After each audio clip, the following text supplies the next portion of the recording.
Hey guys, horrible things again have happened, and um, we lost again one part of tutorial to problems with the audio track, and well, yeah, I'm not going to do this again this time.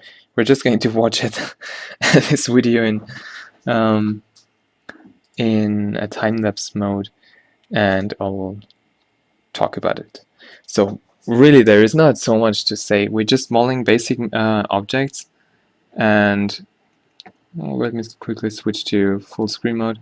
So we're modeling some random objects here. Those four things that we forgot on the cloth, for example, this pocket and the bag, and also an armband and what was it? Well, the boots are later. They will be for the next part.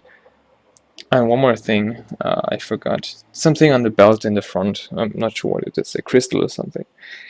Um, Actually, just before recording this video, I posted like a work in progress piece on Google Plus, and got quite some good feedback for you. So was quite happy about that. So I asked you whether you would like to see this tutorial or not, because I'm honestly very worried about this.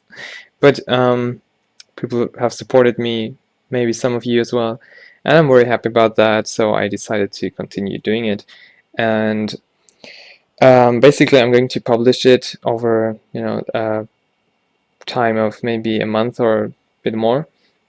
And yeah, definitely more than a month. I won't publish more than a video a day, maybe a video every 2 days. But that will just be out there for people to watch. But I will focus again more on different videos, shorter ones, and these kind of things. I will be in Japan anyways, probably when this video is released. I will definitely, most probably be there already, so it's kind of fun to talk about it now. I just realized that. So at the time you watch this, I'll probably be busy studying Japanese, and I wonder what situation I will be in. Um, so, um, yeah, that's that. What should I say? You can see me modeling here, and we have again these edges, but this time I'm simply leaving the grid structure on the corners because they work, and I'm again splitting it up into different materials, and I'm not really bothering with the seam over there. It's just fine as it is. Let's skip a little bit, should we? Skip a little. So you see me adjusting things with proportional editing, and that's it already for this part. The arm is pretty simple. I cannot copy a loop from the arm here because it's, well, I could have from the body part, but not from the clothes. So I create a new object without any vertices in it, and I just continue a loop around it. So I use the magnet tool, the snapping tools, to fit all those vertices to the surface, and then I just extrude it and adjust some offsets and add a subsurface modifier and then a solid fill modifier as well. So the normals were wrong, so I corrected the direction of them, and that way I could just use the shrink and fatten tool to fix it. Now I don't have much else to say. So let's skip a little bit again. You see, it's really easy to create now these seams. You just have to create a few loops and split up the materials once again.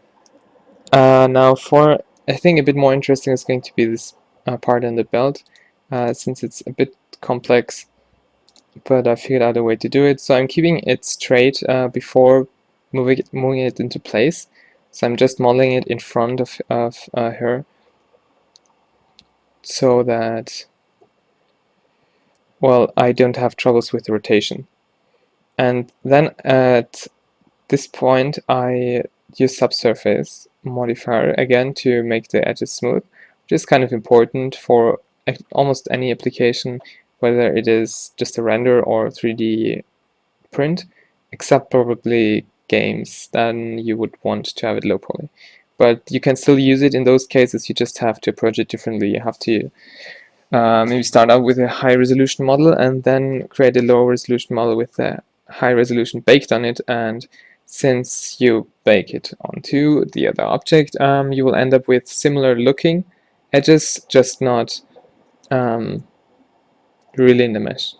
So smoothing edges is always good. You just have to find the right balance for your entire object, since if they're too smooth, your object will look like it's undetailed or things like that. You still want to define what you do as good as you can. So here I am playing around with this crystal, and here I used the bevel modifier for the first time, and I selected by the angle. But I'm going to apply this soon afterwards and keep the subsurface modifier so that I can join them together with Alt J, Control J, and once I've joined them, it's much easier for me to create also the bolts on the side, since it's all one object. And then I just select the entire thing, still in edit mode because I don't want to move the object center from the middle of the scene, and I'll move it to over there. For the crystal itself, I created a new material later on after trying to use a different one, but I didn't like the color, so that's how it is. Now this is the end of this part, more or less. Thanks again for watching, and sorry for these troubles here. I can't help it. Next time we'll create the boots, and I'll make sure to have it fixed again. See you next time. Have a good day.